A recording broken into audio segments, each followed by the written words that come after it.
Thanks for watching Squirrel Fun. Comment below and let me know what you would like to see in future videos. Subscribe and hit the bell to get notifications whenever I upload something new. Check out some of my other videos for short trivia lessons and quick bits of knowledge so that you can learn something new every day, even with your busy schedule. Peace, love, rock and roll. Enjoy! Mythology from the Slavic East.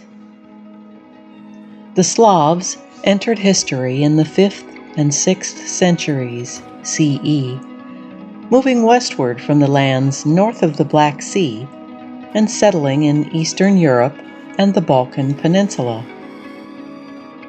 Later incursions by Magyars and other invaders would split them geographically between Western Slavs, inhabiting Poland, the Czech lands, and Slovakia, the Eastern Slavs in Russia and the Ukraine, and the Southern Slavs of Bulgaria and the Balkans. Over time, different groups developed their own languages, all derived from the Proto-Slavic tongue spoken across borders as late as the 7th century CE. Cultural differences also emerged as the separate groups found their own way to Christianity from a shared paganism that centered on the worship of powerful nature gods.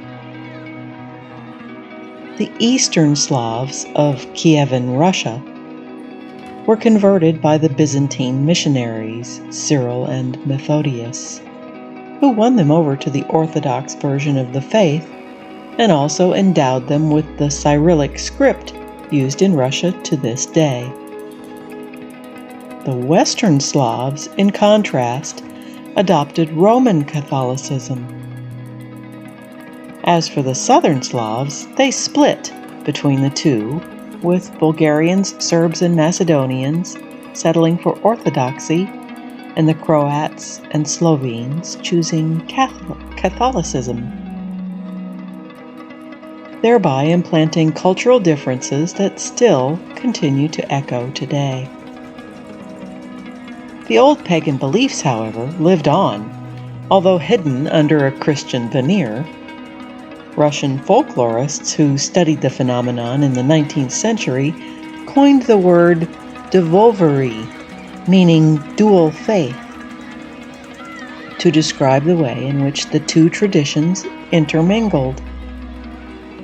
Odd couplings continued to crop up in folk tales, among them a curious one describing a carpenter representing the Russian everyman, outwitting his two housemates, Perun, the old Slav storm god, and the new Christian devil. Memories of Perun also lay behind Tsar Medved, king of the bears, a figure of power who, like the Stormbringer, used thunderbolts as weapons. Unreformed attitudes also found expression in supposedly Christian stories of the patriarchs and saints. One such had the prophet Elijah behaving with all the vindictiveness of an unappeased pagan god toward a peasant farmer, who was only saved through the good offices of kindly Saint Nicholas, the original Santa Claus. Santa Claus was in fact only one of several iconic figures that Slavic legend passed on to the wider world. Vampires were largely products of the Slavic imagination, although the ones met with in folk tales there were often more to be pitied than feared. Much the same applied to werewolves, who generally either inherited their condition or had it imposed on them by hostile magic. Another character who won international fame was the evil witch Baba Yaga, a fearsome boogie woman who lived in a forest hut raised on chicken's legs, and who in the stories was generally bested by the smart thinking of her peasant victims. Slavic stories were in fact an important source for the fairy tales that became popular in Western Europe in the 19th century.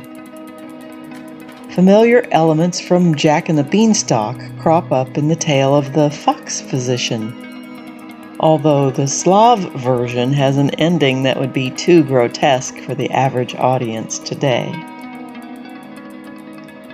Other recurrent figures in the Russian folk lexicon include a range of domestic and nature spirits that folklorists generally consider to be the distant descendants of ancient Slavic gods.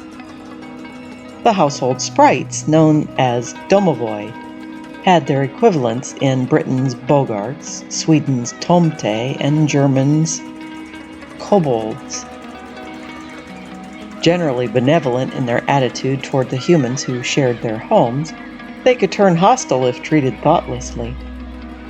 The leshy were forest guardians, feared by solitary travelers for their malicious pranks. As for the bogatyr, they were legendary figures once celebrated in the Byliny oral epics of Kievan Russia, remembered in later times as fairy tale heroes who killed the dragons and rescued princesses.